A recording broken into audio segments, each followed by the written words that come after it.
तर सुनेत्रा पवारांचा गुंगी गुडिया असा उल्लेख केलेला ट्विट काँग्रेसकडून डिलीट करण्यात आल्याचा दावा जो आहे तो प्रवक्ते अतुल लोंढे यांनी केलेला आहे। परंतु महाराष्ट्र काँग्रेसच्या अधिकृत ट्विटरवर अजूनही हे ट्विट जे आहे ते पाहायला मिळते, ते अजून हटवण्यात आलेलं नाही।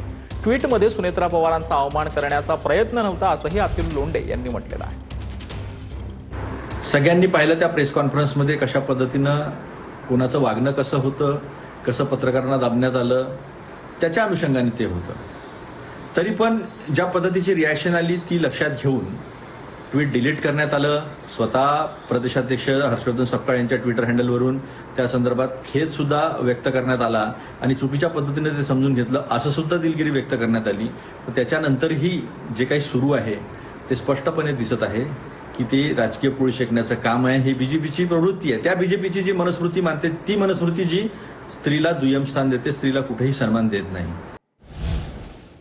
हर्षवर्धन सकपाळांच्या बुद्धीची कीव करावी वाटते असं सकपाळ यांनी म्हटलंय। रुपाली ठोंबरेंची हर्षवर्धन सकपाळांवर टीका पाहायला मिळते। काँग्रेसनं सुनेत्रा पवारांबाबत गुंगी गुडिया असं ट्विट जे आहे ते केलेलं।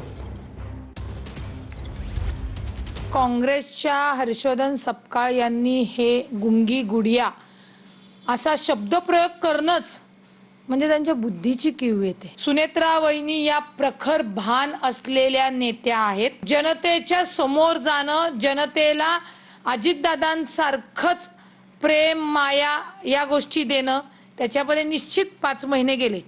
मला सपकाळांना विचारायचंय, चला आपण थोडं तुमच्या दृष्टिकोनातून विचार करू।